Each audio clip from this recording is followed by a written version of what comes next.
In the heart of bustling Lagos, where the streets hum with life and the air is thick with the pulse of the city, there lives a man whose name echoes from the grandest skyscrapers to the quietest corners of every village.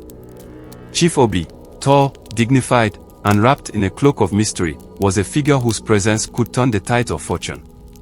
His wealth was unimaginable, his businesses spread across continents, and his influence boundless. Yet, amidst all this grandeur, there was one thing that captivated the hearts of the people more than his success: his generosity. Every December, like clockwork, Chief Obi would leave behind the glittering lights of Lagos and return to his village. There, he would transform from a wealthy businessman into a humble benefactor, showering the poor with gifts, bags of rice, clothes, money, and food that seemed endless. The villagers would wait eagerly, hoping to catch a glimpse of their beloved chief, whose annual ritual had become a symbol of hope and prosperity. But, my people, though the gifts were plentiful, something strange lingered in the air. For every smile, there was a whisper. For every gift he gave, there was a question left unanswered. Chief Obi's success was beyond comprehension. How had a man from such humble beginnings risen so high, so quickly? His generosity, though unmatched, seemed to come with a shadow, one that the villagers could not quite place. Where does his wealth truly come from? The elders would murmur in hushed voices.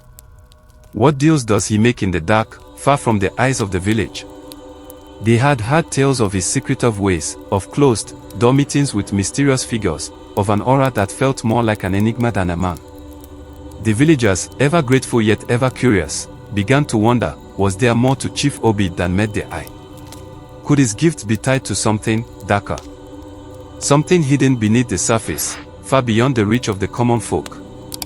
And so, with every passing year, the mystery surrounding him grew, until one fateful December, when the secrets that had long been buried would finally come to light.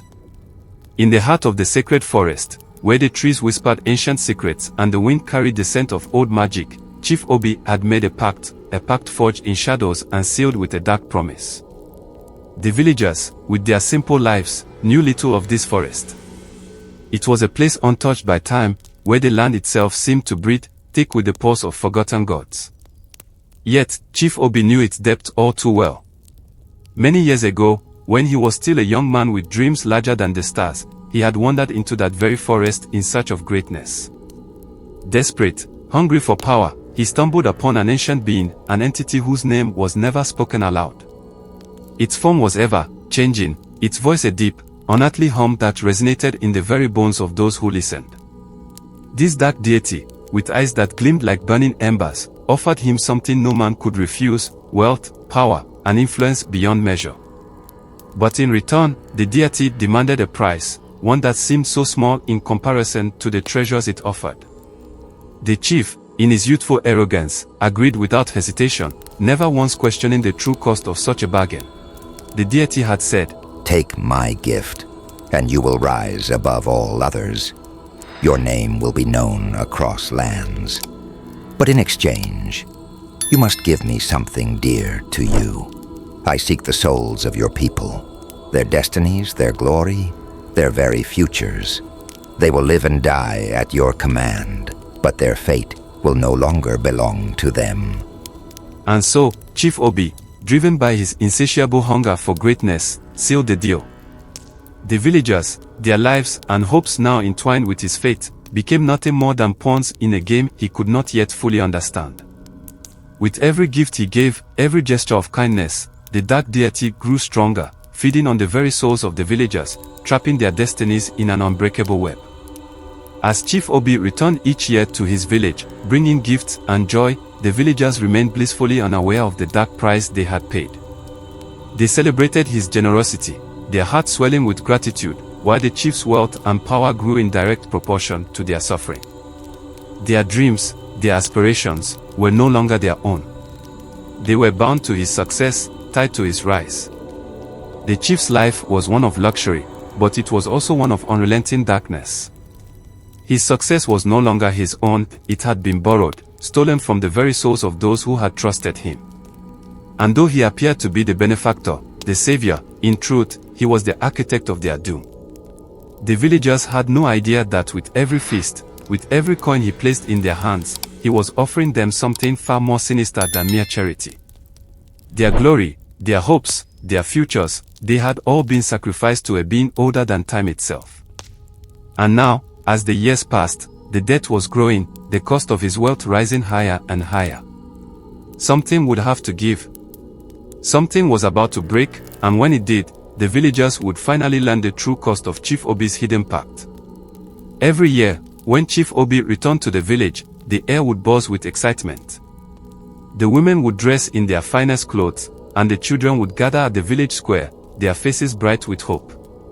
Chief Obi's caravan would roll in, laden with bags of rice, baskets of clothes, shimmering coins, and sweets that glisten like the sun. The village, in all its simplicity, would celebrate, unaware of the sinister truth behind the chief's gifts. As the villagers gathered to receive their share, their hearts filled with joy and gratitude, they had no inkling of the dark process at work. For each gift Chief Obi handed out, there was a hidden cost. The food, the money, the blessings, they weren't just tokens of charity. They were traps woven into the very fabric of the chief's offerings. When a villager took the food, a strange heaviness settled in their chest, though they couldn't name it. The rice, once cooked, tasted sweeter than any they had ever eaten, but with each bite, they felt a subtle drain, a faint pulling at their strength. The money, once accepted, would burn a small hole in their pocket, as though the wealth was never truly theirs to keep. And the clothes, so soft and new, seemed to weigh them down, pulling them into a haze of tiredness and lethargy. Chief Obi's gifts were not mere tokens of kindness. They were laced with the power of the dark deity he had bargained with long ago. As the villagers consumed the food or spent the money, their very life force, their dreams, their potential, everything that made them who they were, was siphoned away, piece by piece. Their hopes, their ambitions, their futures, each moment of joy was tainted, drawing them deeper into the chief's web. At first, the effects were barely noticeable. A little tiredness here, a fleeting headache there. But over time, something changed in the villagers. The elders, once wise and full of stories, began to forget their past. The children, once full of boundless energy, became more withdrawn, their eyes dimming with each passing year. And the youth, once eager to build their futures, grew restless, unable to find the drive or inspiration they once had. The villagers, in their ignorance, thought nothing of it. They believed Chief Obi was a blessing, sent by the gods to ease their burdens. They spoke of him with reverence, calling him the savior of the village, grateful for the gifts that seemed to flow like a river from his hands. How could such a generous man, one who had brought them so much, ever harm them? They could not see that the very things they cherished, the food, the money, the gifts, were the poison that slowly drained the life from their community. Chief Obi's generosity was a lie, a well-crafted illusion that hid the dark truth. Each gift was a strand in a chain that kept the villagers bound to a fate they had no control over. As the years passed, the once vibrant village, full of laughter and ambition, began to wither. Its people were no longer the dreamers and doers they once were.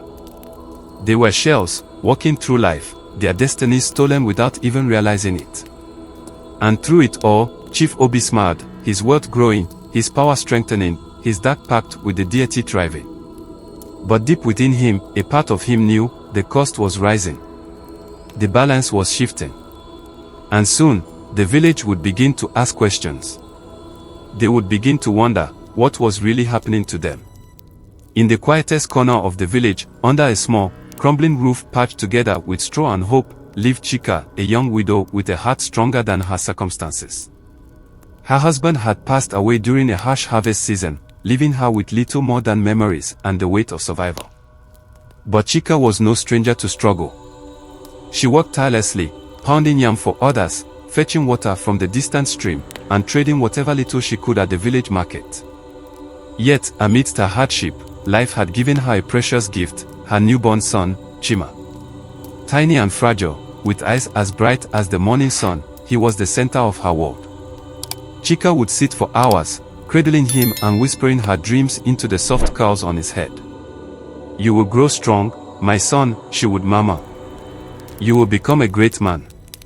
You will do what I could not." Her love for Chima was boundless, and though the days were hard, she believed the future held promise for her child. If only she could find a way to ensure his safety, to provide him with the life he deserved. News of Chika's situation eventually reached Chief Obi, who saw in her vulnerability an opportunity to further his dark pact. He arrived at her doorstep one bright morning, flanked by his aides and carrying a bag of food, coins, and gifts. His presence, as always, brought a mixture of awe and gratitude. "Chika," he said, his deep voice filled with faint kindness, "I have heard of your struggles. A young widow, so hardworking, yet so burdened. It is not right. I am here to help you." Tears filled Chika's eyes as she looked at the gifts laid before her. Rice, yams, a bag of coins, more than she had seen in months. "Thank you, Chief," she said, bowing deeply. "May the gods bless you abundantly." Chief Obi smiled, but behind his warm expression lay a sinister plan. The dark deity, ever hungry, had demanded something more this time. Not just the destinies of the villagers, but a pure, untainted soul, a life just beginning. "Chima, you are a strong woman, Chika," Chief Obi continued, his tone gentle, disarming. "Your son deserves the best. I will help you raise him, ensure he has an education, a future. All I ask is that you trust me. Let me take him under my wing, guide him as my own." Chika, overwhelmed by his generosity, hesitated. Her instincts told her something was off, but the desperation of her situation clouded her judgment. Could she really refuse the help of the most powerful man in the village? Chief Obi's plan was set in motion. He would convince Chika to hand over her son, framing it as an act of charity, a chance to secure Chima's future. But in truth, the child would be taken to the sacred forest, offered as a sacrifice to the deity that had granted Obi his wealth and power. The widow, blinded by her hopes for a better life, did not see the trap closing around her. And as Chief Obi left her home, his gift accepted and his promises believed, the dark deity stirred, eager to claim its prize. But little did Chief Obi know, the strength of a mother's love and the will of the gods had plans of their own. Chika's struggle was only beginning, and the fate of her child would awaken a power greater than anything he could control. The night was heavy, cloaked in a silence so profound it felt as though the earth itself held its breath. Above, the moon hung low and ominous, its usual silver glow replaced by an unsettling shade of red, a color that bled across the heavens, casting the world below in an eerie, otherworldly hue. The villagers slept soundly, their dreams untouched by the horrors that unfolded in the distance. Far from the safety of the village, in the depth of the sacred forest, Chief Obi moved with purpose. The towering trees loomed like silent sentinels, their gnarled branches twisting and clawing at the crimson sky. The air was thick with the scent of damp earth and decaying leaves, and every step he took seemed to echo unnaturally, as though the forest itself was alive, watching, waiting. In his arms, swaddled in a soft cloth, was the tiny form of Chima. The baby stirred but did not cry, his innocence a stark contrast to the darkness that surrounded him. Chief Obi's expression was one of grim determination, his lips moving in rhythmic whispers. The incantations flowed from his mouth in a language older than time, a guttural, haunting chant that seemed to blend with the rustling leaves and the distant hoot of an unseen owl.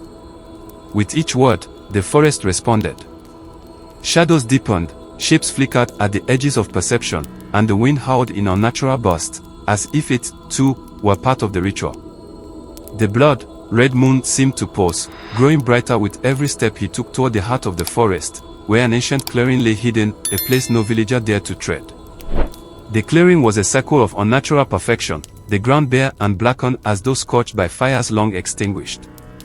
At its center stood a stone altar, crude and worn, its surface stained with marks that spoke of rituals past. Surrounding it were carvings of twisted faces and animal forms, their eyes hollow, their expressions frozen in eternal torment. Chief Obi approached the altar, his chants growing louder, more urgent. The deity was near, he could feel its presence in the shivering air, in the growing weight that pressed on his chest. The baby stirred again, a small, helpless whimper escaping his lips. Tonight, Chief Obi intoned, his voice rising above the wind, I fulfill my vow. By this pure soul, I honor our pact. Accept this offering and strengthen my power. As he laid the baby on the cold, unforgiving stone, the forest seemed to come alive. The trees swayed without wind, their branches reaching toward the sky as if in supplication. The shadows grew bolder, creeping closer to the altar, and the ground beneath trembled with an unholy energy.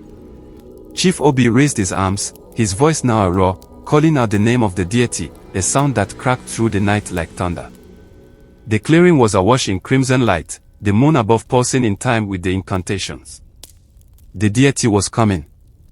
But as the ritual neared its climax, an unexpected force stirred in the darkness. Unbeknownst to Chief Obi, the gods had sent a watcher, and the forest itself was preparing to intervene. This was no ordinary night, and the child, though helpless in the moment, carried a destiny that even the dark deity could not foresee. The clearing, bathed in the sinister glow of the blood-red moon, was now a scene of unholy preparation. Chief Obi stood before the stone altar, his face drenched in sweat, his voice echoing with dark invocations. On the altar sat a pounding mortar, an ancient, crude vessel carved from ebony wood, its surface marked with symbols too terrible to describe. In the mortar lay Chima, bound tightly in a cloth of red and black, the colors of blood and darkness. The fabric, coarse and ceremonial, clung to his tiny body as though it, too, was alive, a part of the ritual. The baby squirmed faintly, his whimpers barely audible against the oppressive weight of the forest silence. Chief Obi raised a hand, holding a staff carved from the bone of an unknown beast, its tip adorned with feathers and the teeth of predators. He struck the staff against the ground, each thud reverberating through the air like a heartbeat, summoning the being he had long worshipped in secret. The forest answered. The shadows that had crept closer began to twist and writhe, converging on the altar like streams of dark water. The air grew heavy with the stench of sulfur and decay, a smell so potent it made the trees themselves seem to recoil. Then, from the shadows, it began to emerge. At first, it was smoke, thick, black tendrils that coiled and rose like living serpents. The smoke poured above the altar, swelling into a monstrous form that defied the logic of the human mind. The deity was a grotesque figure, neither fully solid nor entirely formless. Its body, if it could be called that, shifted constantly, one moment a mass of writhing limbs, the next a towering silhouette cloaked in shadow. Its face, if it had a face, was a horror of contradictions, glowing eyes that burned like twin suns peered out from a void where a mouth should have been, and its head was adorned with twisting horns that seemed to grow and shrink with every breath it took. From its smoky body came an unearthly hum, a sound that vibrated deep within the chest, filling the air with dread. The deity's voice echoed, not from its form but from the very forest around them, the words resonating like the growl of a thunderstorm. You call me again, mortal? Have you brought what I require? Chief Obi fell to his knees, his head bowed low. Yes, great one, he said, his voice trembling but resolute. The pure soul is here, as you commanded. The deity leaned closer, its smoky form enveloping the mortar, tendrils of shadow caressing the baby as if inspecting its offering. The child's cries grew louder, more desperate, as though even in his innocence he could sense the malevolence that surrounded him. For a moment, the world seemed to hold still, the deity's presence overwhelming everything else. The trees no longer swayed, the wind ceased, even the moon's light seemed to dim. Then, with a deafening roar, the deity's form expanded, its hunger palpable. The ritual was at its peak. The pounding mortar, the blood-red moon, the helpless child, all were pieces of a horrifying puzzle coming together. But just as the deity began to envelop the baby fully, a ripple of resistance stirred in the clearing, faint but undeniable. Unseen forces, ancient and powerful, were watching, and the balance Chief Obi had so carelessly disrupted was beginning to shift. What he had intended as a moment of triumph was on the verge of becoming something far more unpredictable. Among the villagers, there had always been whispers about Chief Obi, rumors that his wealth was not of natural means, that his generosity masked something far darker. While most dismissed such talk, a group of sharp-eyed youths had been paying close attention. They noticed how the chief avoided direct answers, how his eyes darted nervously when questioned, and how his offerings always seemed to bring more despair than relief. Led by Emeka, a bold and determined young man, the group had been secretly following Chief Obi since his arrival. They hid in the shadows, blending into the dense forest as they trailed him through the twisting paths leading to the sacred clearing. When they saw him carrying the baby swaddled in red and black, their suspicions turned to horror. Emeka clenched his fists, his heart pounded. "It's worse than we imagined," he whispered to the others. From their hiding spot among the trees, the youth watched in stunned silence as the ritual began.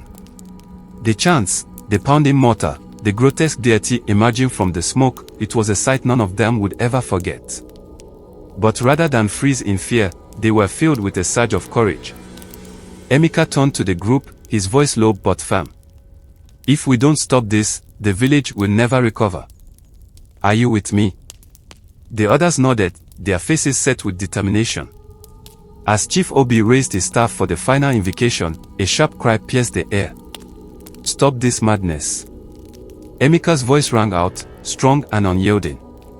The youths burst into the clearing, torches blazing and weapons raised. The deity's smoky form recoiled, its glowing eyes narrowing at the unexpected interruption. Chief Obi whipped around, his face a mask of panic. "What are you doing here?" he bellowed, his voice cracking with fear. "Leave at once. This is not your concern." But the youths were undeterred. Joy stepped forward, her torch held high, its flame casting defiant shadows across her face. "You've deceived us long enough, Chief.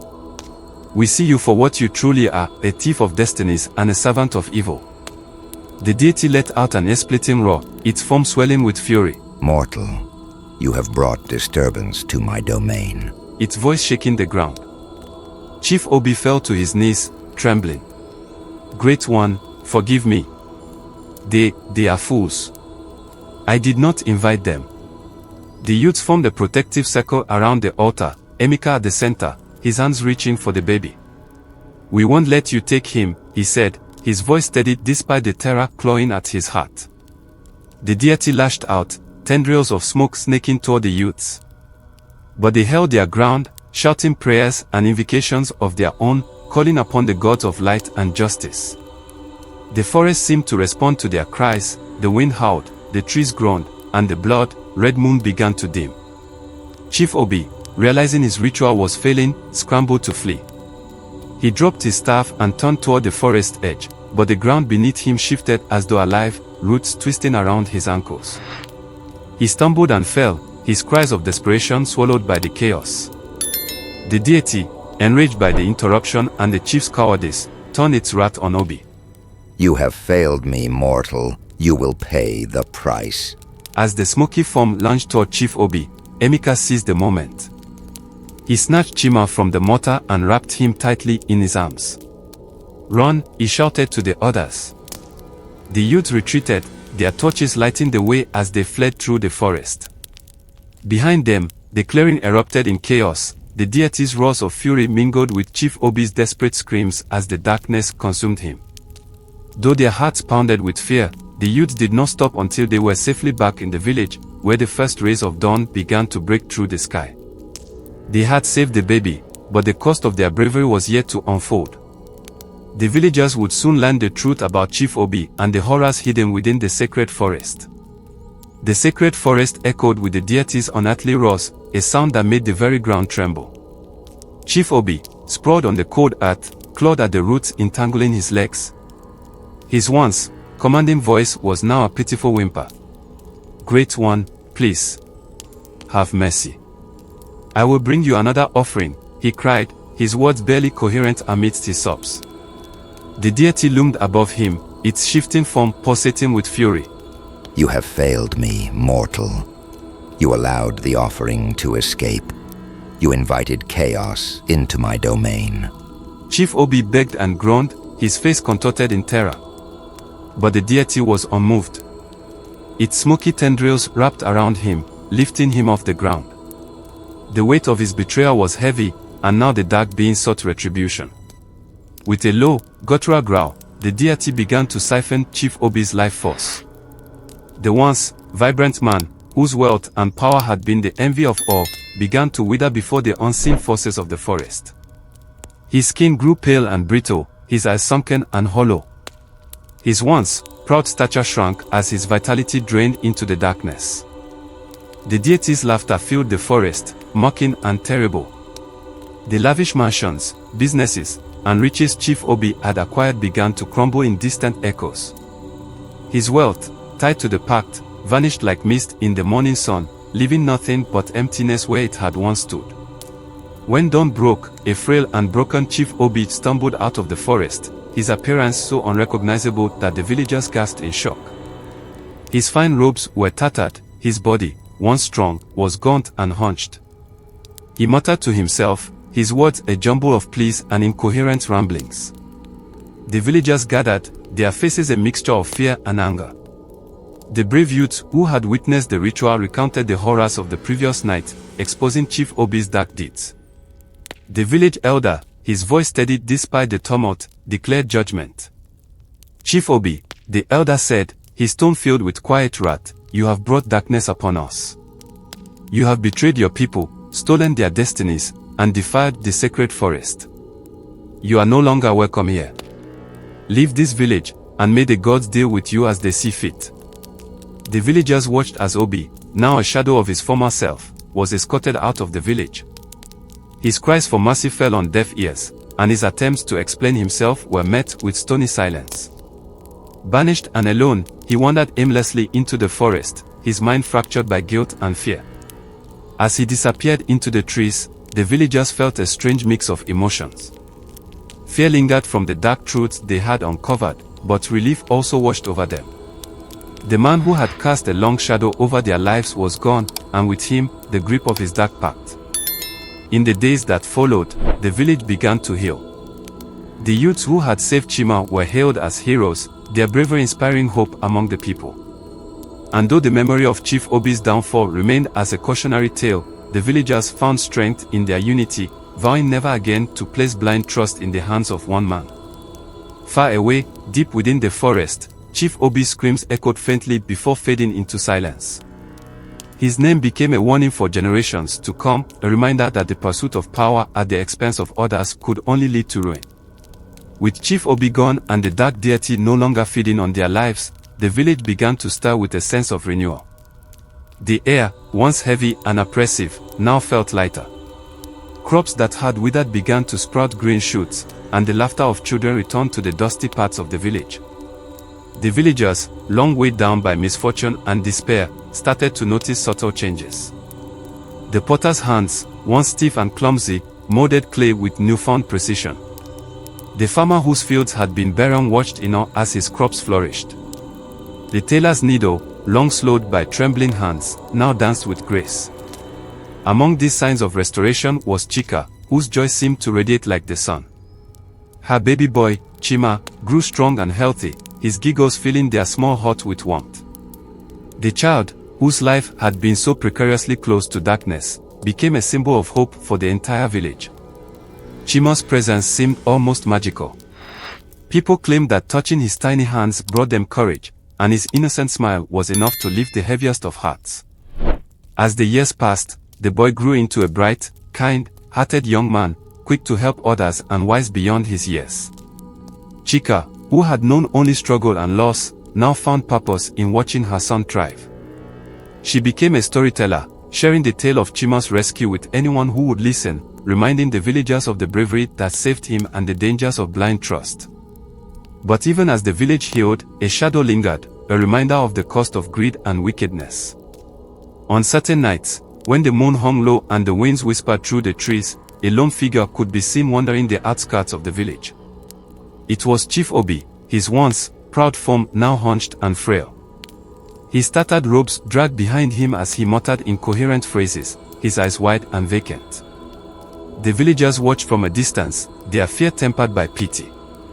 He would appear near the river, his hands clawing at the air as if trying to grasp the wealth he had lost. Some claimed they heard him weeping, others said he laughed, a hollow, chilling sound. But no one dared approach him, for they knew he was a living warning from the gods. Chika often told her son the story of Chief Obi's rise and fall, ensuring that he understood its lesson. Wealth gained through wickedness will always come at a great cost, she would say, her voice firm but gentle. Honor and kindness are the true riches of life.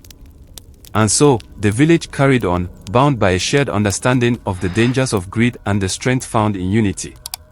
Chima grew into a leader who championed fairness and compassion, ensuring that his people never forgot the lessons of the past. Meanwhile, Chief Obi wandered endlessly, a tragic figure whose madness served as a haunting reminder. The villagers whispered his name in cautionary tales, teaching their children to seek goodness above all else, lest they, too, suffer his fate. In the end, the village thrived not because of the wealth stolen from them, but because of the resilience, courage, and hope that bound them together.